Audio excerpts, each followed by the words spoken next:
and we will have an amazing, fascinating, and exciting finish on the Danish Championship because I still have the chance to become champion. Yeah. The round 8 was exciting again. It usually is. Um, in one amazing game or interesting game, Nikolaj Borge won against Jesper Thybo with white and thereby sent Thybo out into the dark. He had the best cards, the best program, and well, he messed it up. But the good news is he's young, he will have many more chances, and I'm sure he will win a lot of championship in the future. But of course, right now he's very disappointed, and you can understand that. This is a chess, right? You get disappointed. Allan was a bit lucky, I think, because his opening against Mikkel Antonsen was a disaster. He played knight h5 and then d4, and he had to go back because he couldn't go queen h4 as planned because that would simply be losing. Allan also won the Danish Championship in Blitz Friday night, so he's going for the big win here, and it is impressive. I think it's the 5th year in a row he wins the Danish Blitz Championship. I never play because I know I don't have enough energy. Unfortunately, I think it's a little. It would be nicer to have a separate tournament with the Blitz, but you can't have it all, and it was a great event that was really displayed marvelously on the internet, so very well produced. I was impressed.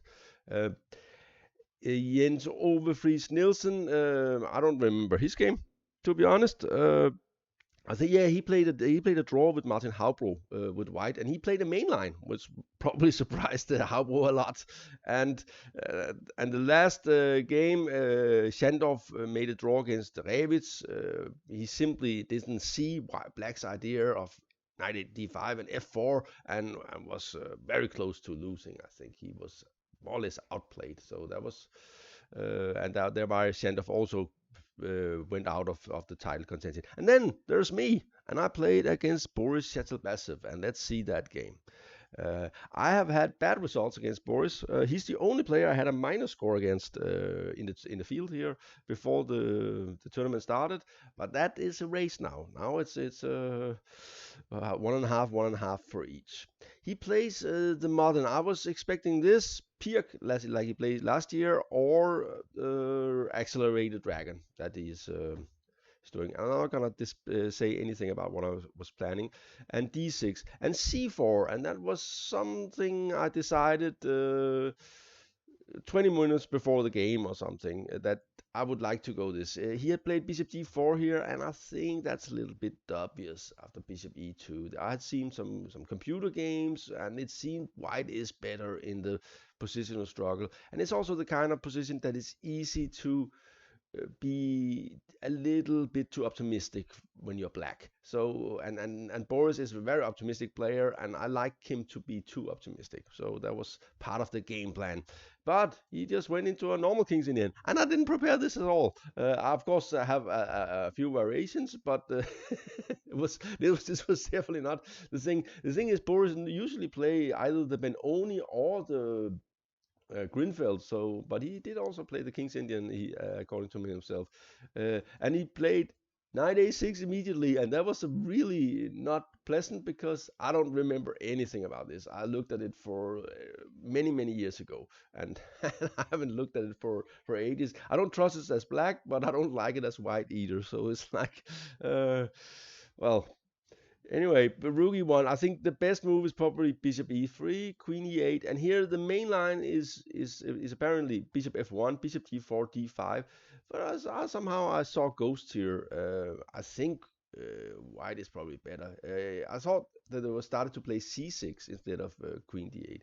So I played d5, and it seems he's getting a lot of tempis because he doesn't have to play bishop d4 here.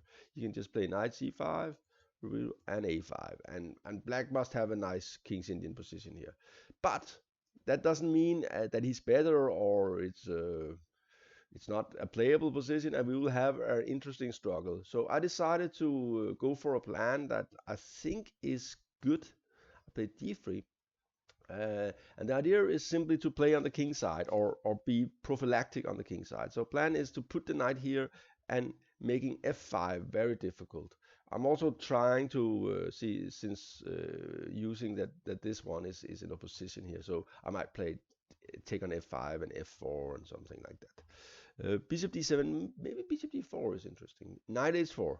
And it looks strange, but it's not bad. It's known idea, and I've seen Petrosian do it and Queen e7. Here I made a decision. I'm not quite sure it's the best decision. Black has a nice setup. It will take forever and ever to get something going on the queen side. The thing is, usually, actually, if I try to play something like b3, a3, you can probably always go a4 and knight here and knight here. So after b4, so that's probably not really going to happen. So I have to fight on the king side for now. Bishop d5. That is often a little bit annoying. The thing is, after h6, this gets weaker, and the whole white squared complex gets weaker. The problem is, of course, that now you have knight h7, and the knight is coming here to a place near my king. Queen e2, knight d5, and here I play a very strong move. I'm very happy about it. King h1, prophylactic. I'm avoiding all sorts of knight a3. Then I always have bishop e3. He still played knight a3. I'm not sure that's the right move, to be honest. I don't like it. It seems a little bit dangerous. The thing is, it looks kind of nice for black because he has ideas like this. But I just move my queen, and I'm sitting here, and he will probably have to get this knight away somehow. But it's not so easy to accomplish. Queen f6, that's very ambitious, and I decided to be ambitious too with f3. And he keeps on going. h5, the plan is clear. g5, and here he could not play g5 because of knight f5, and he simply loses the knight because something like this. Oops. And g4, and off it goes. So he has to do something before, so he played h5.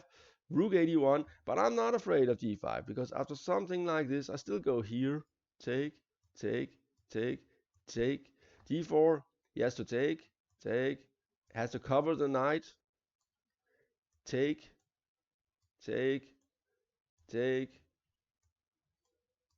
and knight e4, and this looks nice for white. I think this must be good somehow. This bishop is really stupid here.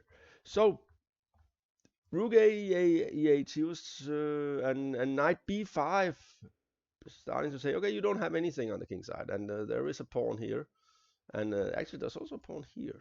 So queen d8, and here I thought I more or less had a forced win. Unfortunately, it doesn't win, but it's still rather good. I take on c5. Usually you don't want to give up your black squared bishop. This is the good bishop, so keep it. But after this and d6, it seems like he's in some sort of trouble with and we see that why the rook should be here. We also see that this one is hanging and so on, but it's not because he does survive actually. Take. And here I was looking at all sorts of things. Bishop takes, c takes, followed by d7, and so on. But then I found that maybe I should go for attacking chances with opposite colored bishops. So that's what I did. Knight d5, take on c7, queen c7, and it looks like black is fine here because he will have a knight on d4, and it is a very pretty knight. The problem is it's not doing much there, and white has attacking chances on the king side, and this little fellow down here is actually quite bad, and the white squares are also in trouble. I talked about this a little bit in a previous video about opposite colored bishops favors the attacker, and this is a great example of that. And by the way, it's also a good example of prophylactic chess with knight h4, here, this move, right? trying to prevent f5, keeping his kingside play under control. Okay, 96, 93, knight d4, queen d2. And if you are attacking on the white squares, put your queen on the white squares, right? Not f2, d2, a4. And that was very optimistic. So he's trying to encircle this, but with all my pieces coming very soon, I don't like it. Bishop c4, nice square for this bishop. This pawn is not going anywhere, because if that moves, then this one is weak. So king h7, and that was also, and I think he still had hopes that he was not worse here. After d4, I think it dawned on him that he's in big trouble. And this is very easy to play for white. I'm just getting a great attack. h4, trying to, if he could just get a blockade on the dark squares, but no, you cannot get a blockade on the dark squares. And this will come, and this one will be laid bare here on f7. Rook h8, and he was also afraid just to lose the pawn, because I was threatening like this, and so he had to cover. And knight d5, getting the knight into an active position before he gets to play queen c8. And now queen c8 just runs into a check and is lost. Queen d8, and he was using a lot of time here. And wait a little bit, and we are ready. Rook f1. He cannot play. He would love to play something like this, but that always runs into a check here, and there's this X-ray effect on the queen. Rook f1, rook h5, attacking this pawn here. f4, that's nasty. The problem for him is, after something like this, I always have bishop takes f7 and knight e6, no matter what he does. For instance, something like this, then I just take here, and if you take back, knight e6, winning everything. So there's nothing he can do here. I will always have bishop takes f7. Even if he moves the rook, I just take on f7, knight e6. So it's, and if you take, so even if you take with the queen, I take on f7 and knight e6. So it's totally lost here. And the bishop takes f7 threatens the rook, so he cannot just move. Anyway, let's see. He played rook f8. Defending f7 on forehand, and here comes a really nasty but also kind of nice move, rook g1, and I really like this move. The thing is, it looks like something is going to happen in d5, but the thing is, he's trying to undermine this. He cannot take here due to this, and rook is hanging, and then comes knight takes d6 when it's going.